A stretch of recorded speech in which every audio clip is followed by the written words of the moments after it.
నేటి ఆత్మీయ మన్నా. అందరికీ వందనాలండి. అందరూ బాగున్నారండి? వాక్యం చూసుకుందామండి.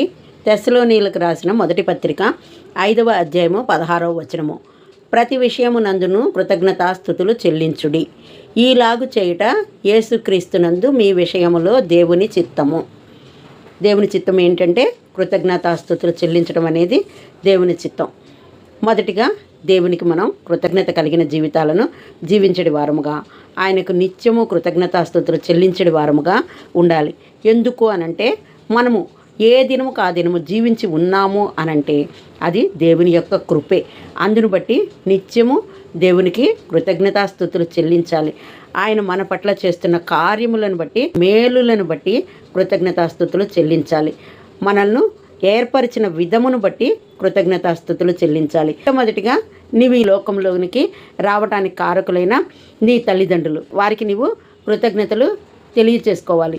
ఎందుకు అంటే నిన్ను కనటమే కాకుండా పెంచుట కొరకు, నీకు విద్యాబుద్ధులు నేర్పించుట కొరకు, నీవు సరైన విధానంలో జీవించుట కొరకు, నీ కొరకు వారెంతగానో ప్రయాసపడతారు. కాబట్టి వారి పట్ల నీవు కృతజ్ఞత కలిగి జీవించాలి.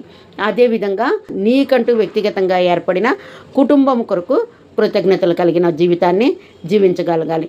ఆ కుటుంబం నిమిత్తము దేవుడు చేసిన కార్యములను బట్టి కృతజ్ఞతలు చెల్లించాలి. నీ చుట్టూ ఉన్నవారు, నీ స్నేహితులు కానీ, లేదా ఇరుగు పొరుగు వారు కానీ, నీ బంధువులు కానీ, నీవు పనిచేసే చోట నీ కొలీగ్స్ కానీ, ఇలాంటి వీరందరినీ బట్టి కూడా నీవు కృతజ్ఞత కలిగిన జీవితాన్ని జీవించగలగాలి. వారు ఏ విధమైన సహాయం నీకు చేసినా వారికి నువ్వు తప్పక థ్యాంక్స్ చెప్తూ ఉంటావు కదా.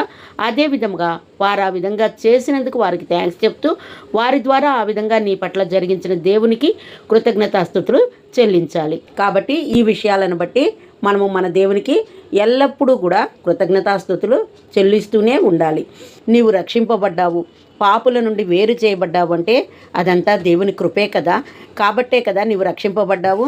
అందును బట్టి నీవు ఎల్లవేళలా ఆయనకు కృతజ్ఞతాస్తుతులు చెల్లించగలగాలి.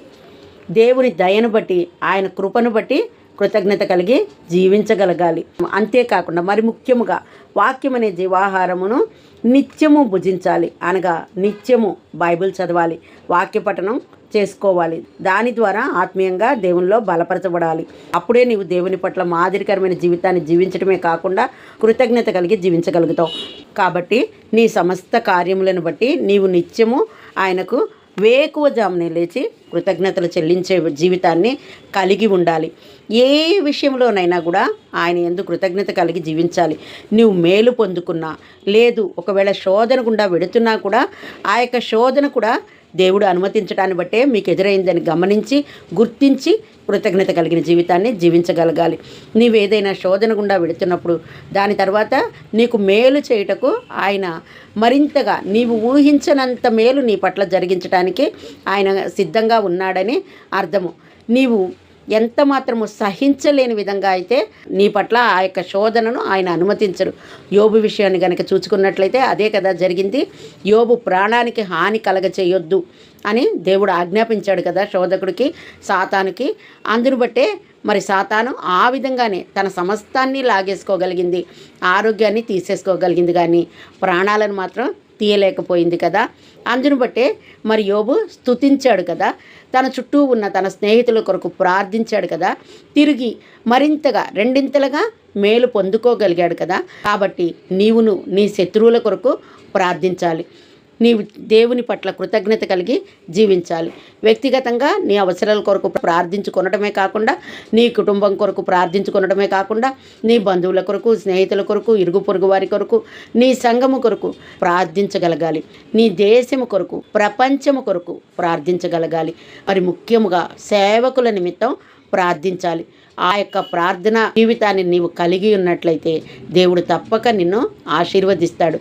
మనము పొందుకున్న మేలులను బట్టి, ఆశీర్వాదములను బట్టి ఆయన పట్ల కృతజ్ఞత కలిగిన జీవితాలను జీవించే వారముగా ఉందుముగాక. ఆమెన్. హల్లెలూయా.